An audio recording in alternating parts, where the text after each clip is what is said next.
was lost in sin, but Jesus took me in. And then I lived. Hi, I'm Dan. This is my wife, Kelli. Dan and I have been married 12 years, and pretty much from day one, we knew we wanted lots of kids. So immediately started trying and found out there were some issues, and really didn't pray about it. Just went out on our own and thought, you know what, doctors can do all kinds of things, modern technology. So I went on fertility drugs. I had 2 surgeries. Dan had a surgery. Still things weren't going well, and so still really weren't praying about, God, we want kids, but not, God, what is your direction for us in this area? We were going to pursue in vitro fertilization, had it all scheduled and planned. We're in Dallas. Dan happened to be on a job interview, and got to the ticket desk, and we had our ticket and everything, and they said, I'm sorry, but you can't, there's no flights to Oklahoma City tonight, which is where the procedure was going to take place. We were absolutely devastated, because that was in our minds, that was our shot to have kids. But it was like God just spoke at that very moment, and we both sat down in the middle of the airport floor, not in a chair or anything, sat down in the floor and just both started bawling, and we're just like, okay, God, we're ready now for what you have for us, for your path for us. It almost became an obsession for us in a way, and to a point where we made it kind of like our own God. And we took control in our own way. By the pilot not showing up to fly the plane, and we couldn't get a bus, we couldn't get a taxi, we just knew that God shut the door. Not only shut it, he slammed it. And so we knew it wasn't his way, and it was very difficult for us. We were weeping, which is probably the endearment that I needed in my heart to kind of match Kelli's desire to have children in this way. And that morning, on Sunday morning, our pastor preached on adoption, and adoption being part of God's plan, how we're all adopted into God's family, and none of us could be in God's family unless we were adopted into it. And he made the provision for us, and he chose us. And then we really felt like the Holy Spirit was smacking us across the face with an awakening of, this is the plan that God has for us. And so we started to look at adoption. Went to a seminar, and they had a panel of birth mothers who had placed their babies for adoption, and that was when God really laid it on Dan's heart. That just hearing the testimony from the birth mothers and the struggles that they go through, I wept, and I'm not much of a weeper. It was just clear to me that this was what we were supposed to do. We didn't have a lot of funds, a lot of money, but we just acted in faith that this was God's plan. And so we spent a lot of time on our knees. We spent a lot of time in church on our knees weeping. We eventually found out that, with the background checks, the adoption profile, and all the fees and everything in front of us, it looked like it would be at least 18 months before we could actually adopt. And that was really disheartening, because I really wanted a baby. We both did, but just as a woman, I think that's just such an innate need that God gives us, I believe. And so we kind of started on the paperwork, but it's very disheartening to sit down and start that paperwork, because you think, seriously, I am never going to get through this. It's never going to happen.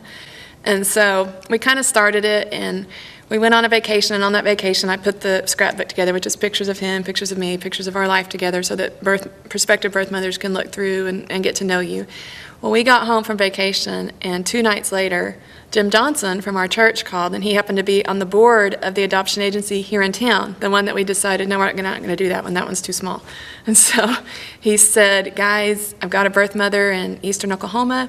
She's looked through 20 profiles, and she doesn't like any of them. So I want to show her yours. She wants a Southern Baptist couple who likes music and sports, and to me, that's you guys. And Jim called a couple of days later, and he was like, you're it. You're pregnant. You're pregnant, yeah. And she's going to be here in 3 weeks. And so she was doing 3 weeks. I think I was so excited I nearly hit my head on the ceiling. But what we realized at that point was she's doing 3 weeks, and we still don't have background checks. We still don't have the money, and we still don't have a lot of our paperwork completed. So we put the rush on things to get the paperwork complete. At the same time, I lost my job, and I didn't have an income coming in. And it was a very wonderful time to know that we were selected for the adoption, but the amount of things weighing on us that told us that we wouldn't have the adoption was just such a heavy burden. And it wasn't until I just laid it down to God and just said, God, this is all you. You wouldn't bring us to this point if you didn't want us to have this child. So we know that you're going to provide. And so somehow, miraculously, we were able to pay for the adoption. The funds just kind of showed up. It wouldn't make sense on paper. And as we were able to adopt Abby, we named her Abby Grace because we knew only through God's grace that we could have had her. So we got her 5 days after she was born, and somehow the paperwork got done, and that was over Thanksgiving. She was born on Thanksgiving, and somehow the background checks got through, the paperwork got done, and the money all showed up within, I want to say, about 8 days of her birth. So at the same time, there was still a burden of how am I going to provide for this child now in our family, knowing the situation. And so I took on 5 or 6 jobs as I was trying to get back into the military. And God really used that time to humble us, to prepare our hearts, I think, for parenting this child. The cool thing about it is she knows she's adopted. She's great with it. She knows she was chosen, and I think it's helped her understand her relationship with God more. And we've taught her that when you adopt a child, you can't, that's a contract. It's binding. You can't, I mean, if you have a child naturally, you can place it for adoption if needed or whatever, but once you adopt a child, there's no getting out of it. And so that, I think that's meant a lot to her and her relationship and her young walk with Christ. But we waited a couple of years and we started pursuing adoption again.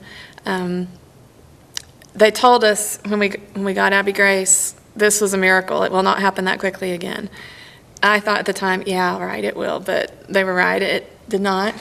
About that time, Dan got orders to deploy to Iraq. My plan was to get the baby, and he and Abby Grace would keep me busy while Dan was gone. And being gone is just really difficult, to be away from your children and your family, especially when you're trying to pursue an adoption. We were selected several times, and then they'd find out he was in Iraq, and they were like, no, because those people are all dying. I mean, these are young girls. They're just seeing the news, you know, and to them it looks like nobody's coming home safe. We did get chosen, and the girl found out, I mean, she was okay with him being in Iraq, and so she was like, yeah, this is definitely it. I love you. You guys are the perfect, you know, you're perfect, which we're not, but she was thinking we were the perfect choice for her. I got the phone call that she was, you know, going into labor, so I have my suitcase packed. Abby Grace and I are on our way out the door to head to Fort Worth, and we get a phone call, and the birth mom's mother had stepped in and said, I can't let you do it. And that was devastating. I mean, we already had stuff with the baby's name embroidered on it, which I know they tell you not to do, but you just think, you know, it's going to happen. And that was really hard for me to not be mad at God, because I was like, why when he's in Iraq? And why are you going to break my little girl's heart? I mean, she was 5 at the time. How can you do this to her? We'd already experienced several disappointments through the deployment. It was supposed to be an 8-month deployment, and then it turned into a year, and then it turned into 16 months. And all that having going on, plus this issue with the adoption was crippling. It was a dark period in my heart because I had lost several friends in the war. And it was just, we felt alone or almost abandoned. And I think we needed that. What we learned in the past is that God would continually break our hearts to bring us to the place that he wants our hearts to be. And I think that for both of us, he wanted to teach us, you know what, he is my gift to you, and she's my gift to you, but they're not your rock. You know, I'm your rock. And that's really what I learned through that, is that all I need is God. I mean, I love my husband, I love my kids, I love my family. When it comes down to it, all I have to have is God. And I think he really taught me that through that. And as it ends up a few months later, October so it was about 4 months later, we got a call that we'd been chosen again. And she didn't live in Fort Worth, so we didn't get to meet her, but we talked. She and I developed a very close relationship. We talked every night on the phone. It's amazing because she'd had 4 abortions before this, so our little Jake could have been an abortion. But she said God just grabbed a hold of her heart and said, no, that's not what I want. Dan got home on January 4th and didn't even unpack, just packed a little bag to head down to Texas, and Jake was born on the 9th. And we actually got to be in the delivery room, sorry. It's such an uncommon deal, just another miracle. And we were all allowed into the labor room, and she even asked if I would like to help deliver the son. And what a precious time that was for us, because we would never experience that with ourselves. And so we got to be there for the whole thing. The irony of it is Abby looks so much like Kelli, and Jake looks a little bit like me. And Jake acts just like him. He's a wild man. He is a wild man. And through those adoptions, through how God provided the money and broke our hearts, I think he prepared our hearts for the area of giving, because we received so much that we just couldn't possibly ever earn with those 2 kids. And so through the financial struggle, we learned to be better custodians of our funds, and dedicated our funds to the Lord through that. And since the adoptions, we've been able to give to other people in need. I guess the main lesson for me that God has taught me through our kids is just his perfect provision. I tell Abby Grace every night before bed, you're just my constant reminder that God provides and his perfect timing. A year or so later, I was laying in bed with her and we'd prayed, and tears are streaming down her little face. And I said, what is it? And she said, I was just thinking that if God had done things our way instead of his way, we wouldn't have Jakey. And I just was speechless. I mean, she got it. She got that God's way is so much better than our way. It's a little easier to let go of the control when you realize that he only gives his best, and it's in his perfect timing, and you can't rush it, you can't control it, and you can't do it your way, which is really hard for me. And there's something about the waiting period that God just prepares in your life. Brings you to a point of humility and teaches us, at least taught us so much in that waiting period where you just totally have no control. And to raise our kids up in this church has been a blessing. This church has been a rock. God has really used the people in this church to reach out to us during our deployments and the upbringing and the waiting for our children, the hundreds of prayers and encouragements that we received along the way. We almost feel like our kids belong to this church because they were prayed into our family so well.